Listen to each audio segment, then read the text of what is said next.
Decíamos que nos íbamos a comunicar con Claudio Lozano, exdiputado nacional, titular de Unión Popular, es hoy director del Banco de la Nación Argentina y Claudio tiene mucho por decir con respecto al acuerdo con el Fondo Monetario Internacional.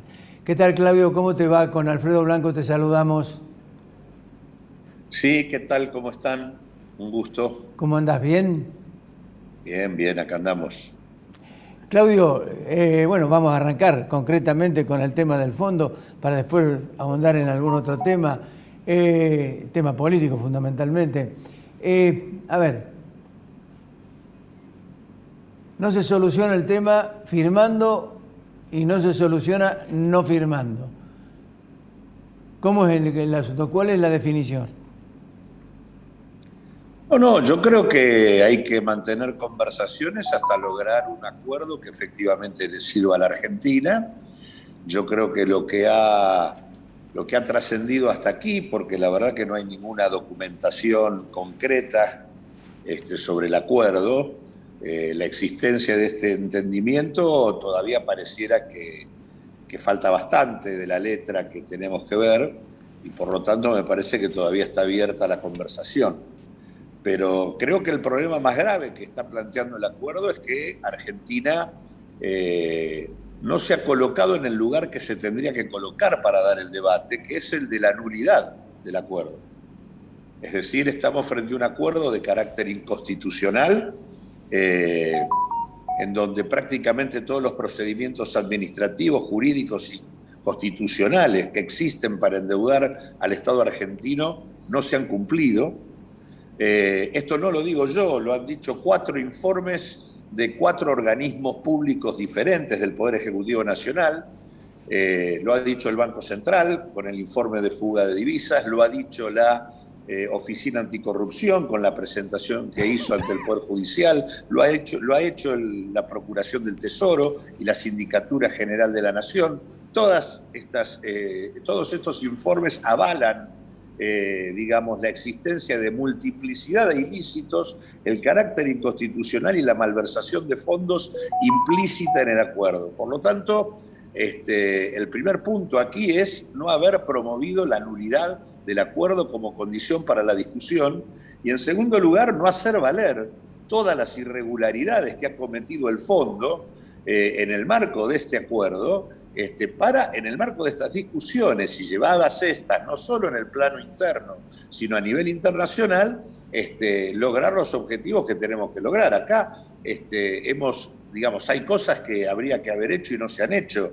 Deberíamos llevar esta discusión al seno de Naciones Unidas. Claramente el fondo incumplido con todo su estatuto, sus reglamentaciones, sus normas de intervención, ha dado un crédito que no tenía la posibilidad de dar y lo dio igual, ha planteado vencimientos que eran imposibles de afrontar desde un comienzo, ha violado el artículo 6 de su Carta Constitutiva, permitiendo percibir un crédito de esta magnitud en un contexto de fuga de divisas como el que la Argentina tenía. La verdad es que toda la situación es de una anomalía muy grande como para que nosotros no hagamos valer todas estas cuestiones en el marco de la negociación. Validar un acuerdo que de alguna manera blanquea una deuda que es absolutamente impugnable es lo que me parece más serio de esto que estamos discutiendo, porque en realidad acá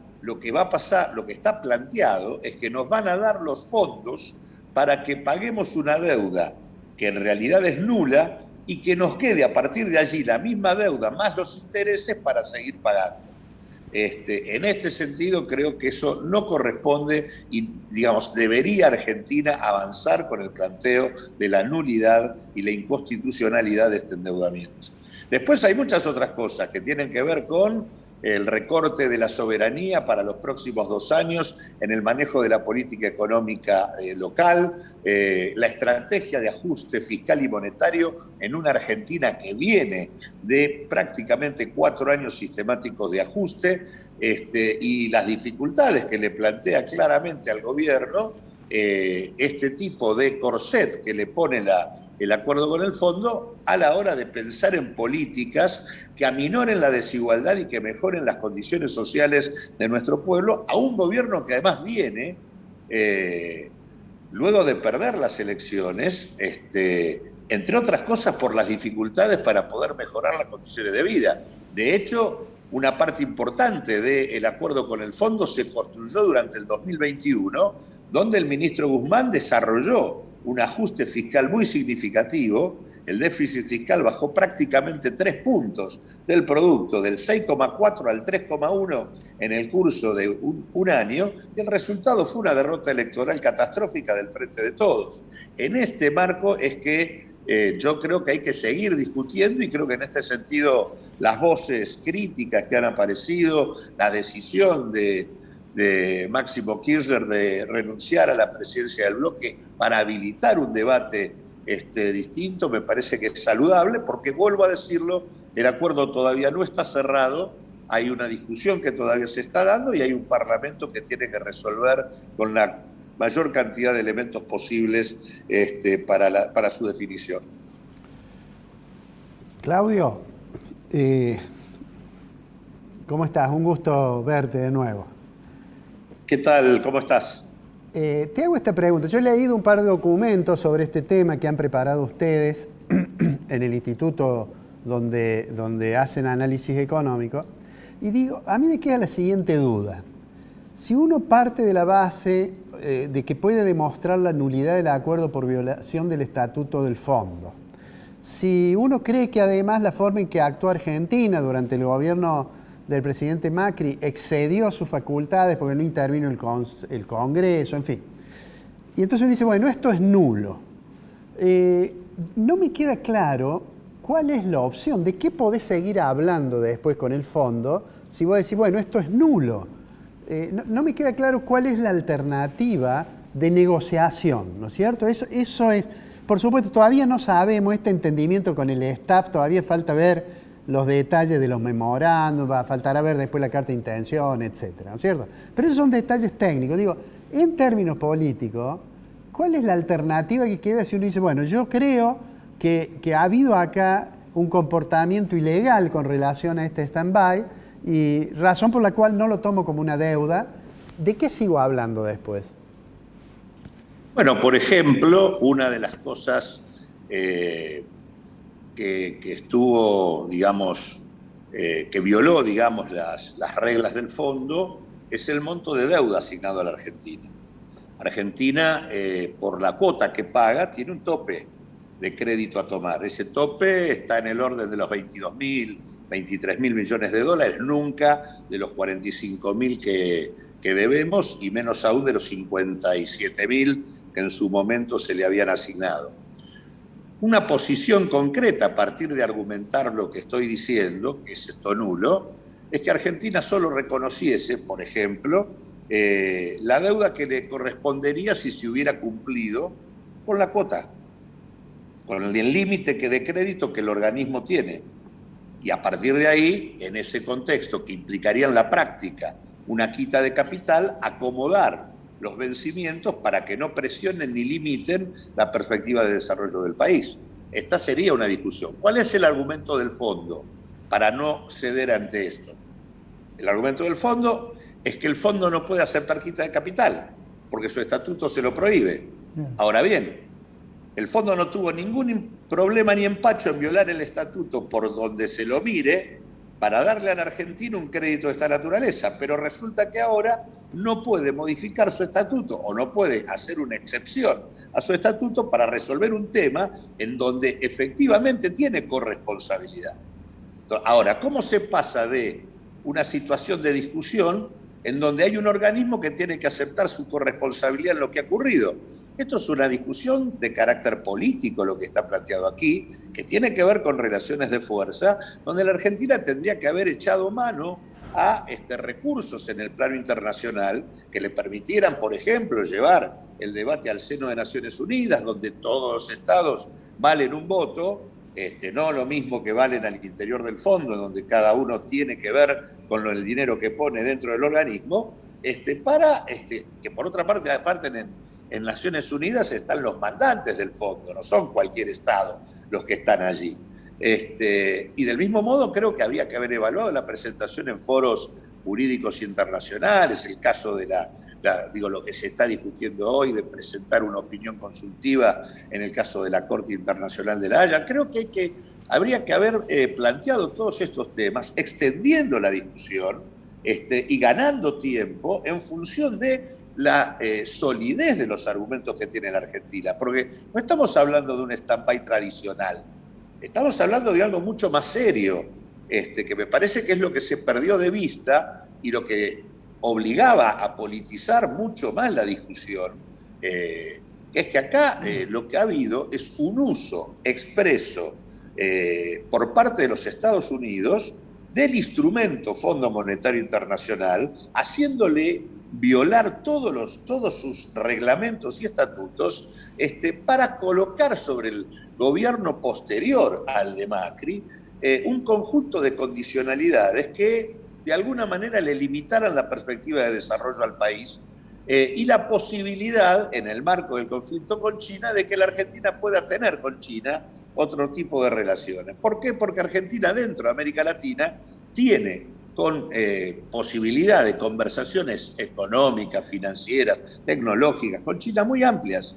En el marco del conflicto comercial mundial que existe entre Estados Unidos y China, me parece que no percibir que es un crédito que tiene más que ver con un contenido geopolítico que por una cuestión de orden financiero, me parece que es no ver el conjunto de la realidad y no dar el debate en el terreno que corresponde. Antes que una cuestión financiera, la cuestión con el fondo, endeudamiento, es una cuestión eminentemente política que obligaba a politizar internamente y a politizar en el marco de las relaciones exteriores.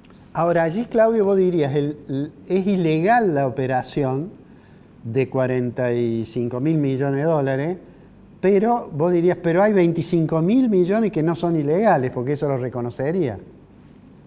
No, yo digo que, estoy planteando, acá el debate hay que llevarlo a fondo, hay que utilizar todas las instancias y colocar todas las argumentaciones. Lo que digo es, nosotros lo que necesitamos es resolver esto de manera tal de que el acuerdo que tengamos con el fondo, o el no acuerdo que tengamos con el fondo, no nos limite la capacidad de desarrollo. Si yo tengo que pagar en 10 años estos 45.000 más los intereses que haya que agregar, estoy condicionando definitivamente la perspectiva futura del país. Consecuentemente, acá hay que lograr modificaciones. ¿Modificaciones a qué? A las reglas que el fondo tiene. Y para eso hay que plantear discusión política y tratar de tener posiciones de fuerza en ese sentido. Me parece que esta es la discusión. Algún punto de acuerdo en algún momento hay que llevarlo, pero ese punto de acuerdo, vuelvo a decirlo, tiene que basarse en asumir que esto es nulo. Nosotros nos paramos desde la nulidad para la discusión, no nos paramos desde el reconocimiento de una deuda que no tiene ningún tipo de asidero jurídico ni legal y es absolutamente inconstitucional. Y vuelvo a insistir, no lo digo yo, lo dicen 4 organismos vinculados al gobierno nacional. El propio Parlamento debió haber declarado en el 2020 la inconstitucionalidad. Hay muchas cosas que no se han hecho y que hubieran fortalecido la capacidad de negociación de la Argentina. Ahora, Claudio, se firma o hay acuerdo por parte del Congreso y tenés del año, por eso yo te preguntaba al comienzo que no hay solución firmando y a lo mejor tampoco hay solución negando la deuda con el fondo.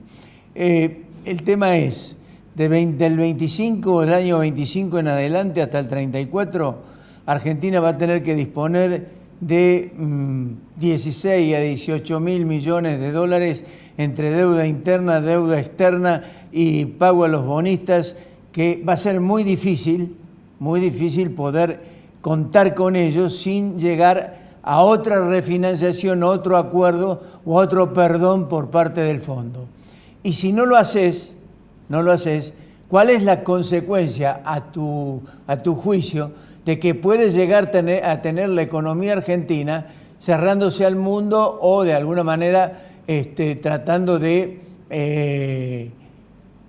bicicletear de alguna, por decirlo en términos criollos, esta deuda. Lo que vos decís es importante en un sentido que me parece clave y que por eso además obligaría a repensar un poquito este tipo de acuerdos. En general, la única ventaja que puede tener un acuerdo con el fondo es que suele ser algo bien visto por la comunidad de negocios, por los grandes capitales que operan en el país, y lo que produce normalmente es un shock de confianza que puede traducirse en algún tipo de viento a favor para el desarrollo de la economía. Ahora bien, eso pasa cuando el acuerdo que uno hace tiene la capacidad de despejar los vencimientos del futuro, claro, de dar un plazo de tiempo lo suficientemente relevante como para que eso se perciba como algo razonable. Lo que vos mismo me estás diciendo sobre los vencimientos futuros que surgen a partir de esto que estamos conversando, es que lo único que estamos haciendo acá es diferir el default. Y por lo tanto no hay ningún shock de confianza como resultado de que se despejen los vencimientos. Y por lo tanto la ventaja del acuerdo con el fondo en este sentido no existe. Por eso es que es siempre mejor seguir conversando y no cerrar que cerrar un mal acuerdo. Acá este acuerdo lo que le está diciendo a los integrantes de la comunidad de negocios es que la Argentina no resolvió el problema y que va a tener que volver a reestructurar su deuda en 3 años. Eso es lo que en todo caso se está planteando. Y eso no nos sirve para nada.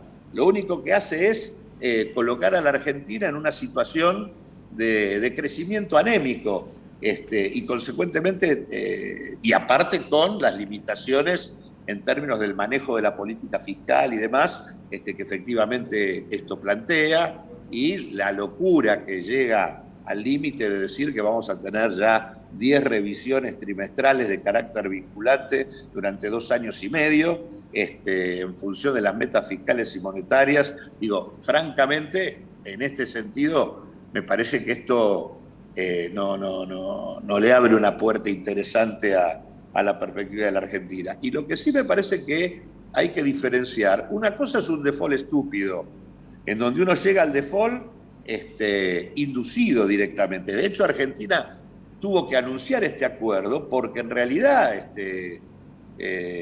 digamos, no había reservas en el Banco Central para afrontar los pagos del trimestre en el que entramos. En realidad, nosotros, digo, si uno mira al gobierno desde comienzos de su gestión hasta acá, no se fortaleció para llegar en mejores condiciones en la negociación con el organismo. Al revés, llega derrotado políticamente como resultado de haber practicado un ajuste fiscal sin acuerdo, pero en discusión con el organismo, y además llega sin $1 de reserva en el Banco Central. Desde esa posición, ¿qué discusión vas a dar? Ninguna. Ahora, eso es una cosa. Otra cosa es plantear una cesación de pagos de carácter ordenada sobre la base de mecanismos de regulación sobre el comercio exterior y las finanzas que te permitan preservar al extremo las reservas de las que disponés. Hay que decir acá también que este gobierno tuvo cerca de $30.000 millones de saldo comercial favorable durante estos 2 años y no tenemos prácticamente una reserva para poder mantener una discusión. ¿Por qué pasó eso, Claudio? ¿Por qué sucedió eso? ¿Por qué sucedió eso? Por 2 razones. La primera, por haber tomado una definición absurda desde el punto de vista de la negociación, pasando por encima del default que ya en la práctica había declarado el propio gobierno de Macri, no el gobierno de Alberto Fernández, que fue: vamos a negociar pagando. Esta fue una primera cuestión central, pagándole a los fondos de inversión y pagándole al Fondo Monetario, fue consumiendo parte importante de nuestras reservas. Pero a su vez, el Banco Central tuvo un manejo muy liviano en la entrega de dólares para la cancelación de deudas privadas. Deudas privadas de muchas de las empresas o grupos empresarios, tanto locales como extranjeros, que tuvieron una práctica de fuga de divisas monumental durante los 4 años pasados, que tienen dólares propios, que en muchos casos son y que hablar en el caso de las transnacionales, con deudas con sus casas matrices, que en realidad en muchos casos son dibujos para permitir la salida de rentabilidad al exterior.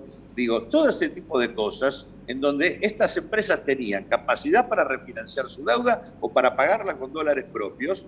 El Banco Central le permitió tenerla al dólar oficial, haciendo una ventaja realmente disparatada. Digo, acá el tema es que uno no puede dar estas discusiones sin tener controles firmes sobre el manejo del conjunto de la economía. Esto es lo que no se ha hecho, y como no se lo ha hecho, en lugar de fortalecer nuestra capacidad de negociación, se ha debilitado al extremo. Por eso estamos teniendo estas discusiones que estamos teniendo. Claudio, una pregunta, 2 preguntas por el precio de una. La primera es, vos bien dijiste, el gobierno ha pasado 1 año y medio más o menos hablando de la renegociación, terminó la renegociación con los tenedores privados, empezó esta especie de minué con el Fondo Monetario, pero iba pagando. De hecho, bueno, cuando anunció el entendimiento, de hecho pagó inmediatamente algo más de 1.000 millones entre un viernes y un lunes. Pero digo, cuando vos decís, ¿por qué no seguíamos conversando? Quiero remarcar esto, vos decís, seguíamos conversando, pero no pagando, porque si no, sería el peor de los mundos. Pues, por supuesto, la lógica desde la cual nosotros lo planteamos públicamente, lo planteamos también al interior del Frente, para nosotros el tema debería haber comenzado por un proceso de suspensión de pagos e investigación del endeudamiento por parte del Parlamento. Estas tendrían que haber sido las condiciones de partida de la discusión para fortalecer la capacidad de negociación del gobierno argentino hacia adentro, en función de la relación de fuerzas políticas a nivel interno, porque la verdad es que hay, en este sentido, situaciones de mucha impunidad, que se repiten una y otra vez en distintos ciclos de endeudamiento, donde funcionarios que muchas veces se repiten, terminan endeudándonos de una manera monumental y sin rendir cuentas de ninguna naturaleza.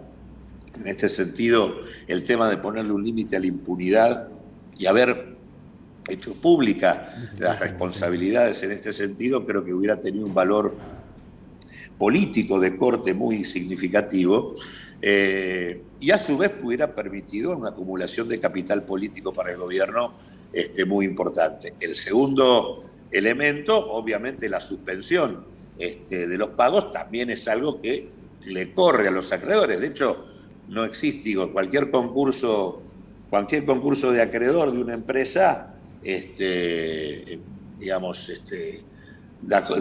parte de la base de que la empresa deja de pagar y no corren los intereses. Nosotros no solo nos corrían los intereses, sino que los pagábamos, con lo cual en realidad la capacidad de discusión nuestra se iba debilitando, al tiempo que se fortalecía la de los acreedores.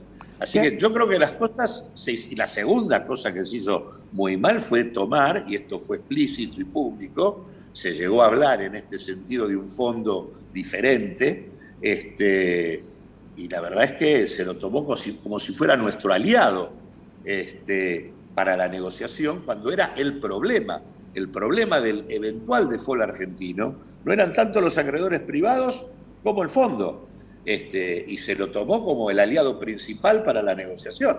Bueno, creo que estas son cosas, cuando casualmente lo que había era que denunciar la masiva irregularidad de ese organismo en el proceso que se vivió y tratar de que asumiera la corresponsabilidad en esta materia. Así que en ese sentido yo creo que las cosas no se hicieron bien desde el punto de vista político y desde el punto de vista económico. El otro elemento era cuidar las reservas, claves, si no, no se puede discutir estas cosas. Te hago mi última pregunta. Una diferencia tan marcada, no solo en la orientación de la política económica y de la negociación, sino en la caracterización de los protagonistas, el fondo, etcétera. ¿Hasta qué punto nos lleva a que uno te pregunta, aunque sea por sí o por no, creo que ya te lo preguntaron, si eso implicaba romper con el presidente y renunciar al Banco Nación? Mirá, la verdad que la tarea que estamos haciendo en el Banco Nación no me merece a mí observaciones y objeciones, y las razones por las cuales Unidad Popular y yo como presidente de esa fuerza participamos del Frente de Todos es porque nos pareció que ha sido la unidad popular más importante que hemos logrado construir para decirle un nunca más al neoliberalismo y abrir una puerta a una discusión de una estrategia diferente en la Argentina. Nos parece que el acuerdo con el fondo hace ruido en esta discusión y creo que por eso el debate no es solamente nuestro, es un debate que está extendido al interior del Frente. Estamos hablando de la renuncia de Máximo Kirchner a la presidencia del bloque, estamos hablando de otras fuerzas que se han manifestado, el caso del Frente Patria Grande, el Partido de Trabajo del Pueblo, distintos sectores como soberanos, hay una multiplicidad de voces que se han levantado que revelan que hay una discusión sobre el sentido que tiene nuestra coalición. Es legítimo que el presidente tome las decisiones que quiera, pero es legítimo también dar un debate en esta materia. No solo por lo que se está resolviendo ahora, que yo creo que todo lo que se haga en términos de discusión y demás fortalece la discusión que está teniendo hoy el gobierno para terminar de definir este acuerdo, sino que además me parece que también plantea un debate sobre la perspectiva del Frente de aquí para adelante. Claudio, te agradecemos mucho esta gentileza, esta deferencia que has tenido y esta charla prolongada que hemos mantenido durante un ratito.